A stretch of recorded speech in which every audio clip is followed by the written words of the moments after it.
आज आपण या व्हिडिओमध्ये लाल परीच्या सर्व प्रवाशांसाठी एक महत्त्वाची तर दुसरी चांगली व दिलासादायक बातमी देणार आहोत। तरी आपण ही महत्त्वपूर्ण माहिती संपूर्ण व सविस्तरपणे जाणून घेण्याकरिता हा महत्त्वाचा व्हिडिओ शेवटपर्यंत पहा मित्रांनो। राज्य सरकारने एसटीतून प्रवास करणाऱ्या प्रवाशांसाठी आधीपासूनच विविध तिकीट सवलती जाहीर केलेल्या आहेत, जसे की 65 ते 75 वयोगटातील प्रवाशांना तिकिटात 50% सवलत, तर अमृत ज्येष्ठ नागरिक योजनेअंतर्गत 75 वर्षाच्या ज्येष्ठ नागरिकांना एसटी महामंडळाच्या सर्व प्रकारच्या बसेसमधून फ्री म्हणजे मोफत प्रवास। त्यासोबतच महिला सन्मान योजनेअंतर्गत महिलांना एसटी महामंडळाच्या सर्व प्रकारच्या बसेसच्या तिकीट दरात 50% सवलत म्हणजेच अर्ध्या तिकिटात राज्यभर प्रवास करता येतो। याशिवाय एसटी महामंडळाकडून स्वातंत्र्य सैनिक, दिव्यांग बांधव, विद्यार्थी, पत्रकार आणि विविध पुरस्कार प्राप्त व्यक्तीसह जवळपास 35 विविध सामाजिक घटकांना 33% पासून ते 100% पर्यंत तिकिटात सवलत दिली जाते। आधार कार्ड किंवा दुसरे ओळखपत्र दाखवून आतापर्यंत एसटी बस मधून तिकीट सवलतीत प्रवास करता येत होता, मात्र आता यापुढे सवलतीत प्रवास करण्यासाठी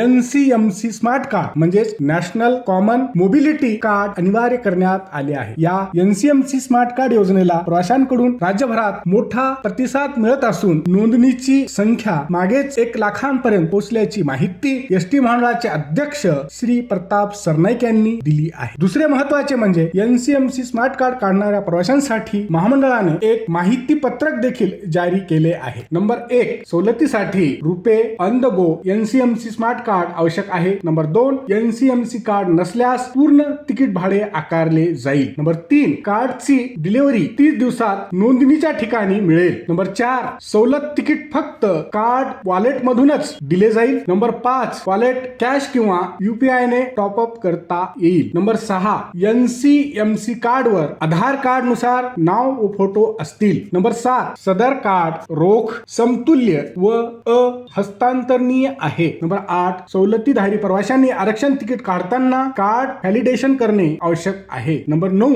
हरवलेली किंवा खराब झालेली कार्ड सशुल्क पद्धतीने बदलून देण्यात येतील। नंबर 10, नवीन स्मार्ट कार्ड केवळ 199 रुपयांमध्ये उपलब्ध आहे। आता सवलतीचा प्रकार: महिला, ज्येष्ठ नागरिक, अमृत ज्येष्ठ नागरिक योजना, आवश्यक कागदपत्र आधार कार्ड, दृष्टीहीन, दिव्यांग, शारीरिक अपंग, आवश्यक कागदपत्र, वैयक्तिक ओळखपत्र, विद्यार्थी, आवश्यक कागदपत्र, सरळ क्रमांक, इतर सवलती, आवश्यक कागदपत्र, शासकीय प्रमाणपत्र, सवलत नसलेले प्रवासी, मोबाईल OTP। महत्वाचे म्हणजे सदर कार्ड जारी करण्यासाठी आधार कार्ड अनिवार्य राहील, म्हणजे आधार कार्ड हे बंधनकारक राहणार आहे। दुसरी महत्वाची आणि दिलासादायक बातमी म्हणजे एसटी बस मधून तिकीट सवलतीत प्रवास करण्यासाठी सध्याच NCMC स्मार्ट कार्डची सक्ती नाही। एसटी महामंडळाने या संदर्भात स्पष्टपणे सांगितले की NCMC स्मार्ट कार्डची नोंदणी प्रत्येक आगारात सुरू करण्यात आली आहे, पण अद्याप एसटी बसच्या सवलतीच्या प्रवासासाठी हे स्मार्ट कार्ड सक्तीचे म्हणजेच बंधनकारक करण्यात आलेले नाही। त्यामुळे प्रवाशांनी